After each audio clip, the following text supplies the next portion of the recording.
I think there's possibly an element of that, but I think the wider problem that Hannibal has is just how much the game has changed by the time that he's reached southern Italy. And by that, I mean, well, think about Hannibal's movements as almost two separate campaigns. In the first half, you've got him invading northern Italy, which he does in 218 BC, wins at Trebia, in 217 BC, wins at Trasimene, and in 216 BC, he obviously has that big victory at Cannae. After that, he's got the southern part of Italy open to him. And it's important to remember that southern Italy at this time was only recently, or had only recently, come under sort of Roman dominion. It wasn't loyal to Rome in the grand sense.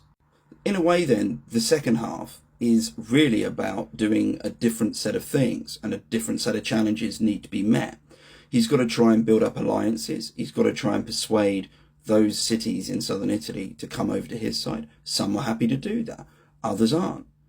And it's very difficult because, of course, the minute you start taking stuff, you then got to defend it. And Hannibal spends a lot of time rushing around southern Italy trying to defend the assets that he's built up. For example, Capua, he takes that, but can't ultimately keep it. Tarentum, another place, he takes that, but ultimately can't keep it. And at the same time, you've got a lot of these cities and a lot of the peoples in southern Italy, and they're wondering, should I really side with Hannibal or not? It's a tricky one, and the more he loses, it's hard to want to side with him.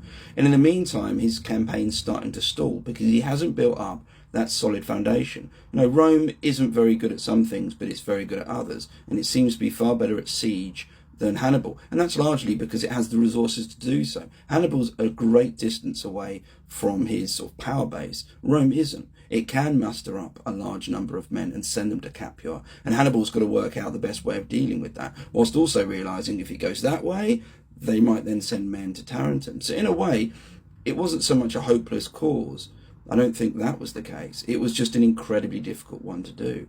And Hannibal never gets the break. He's never able to really get hold of an area in southern Italy and build from it.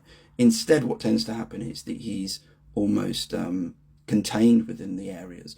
And interestingly, when Hasdrubal comes down with an army in 207 BC, which leads to the Battle of Metaurus, you have the two consuls, and the two consuls are sent. The one that's sent south to keep hold of Hannibal isn't to engage with him. It's just basically, keep jabbing him. Don't let him get around. That's the way that Rome sees best to deal with Hannibal, plus those extra challenges he's got. It's just changed into a very different game. He was brilliant at the first part. The second part was just too much for him, and it was a huge challenge. So that's no damning on his account at all.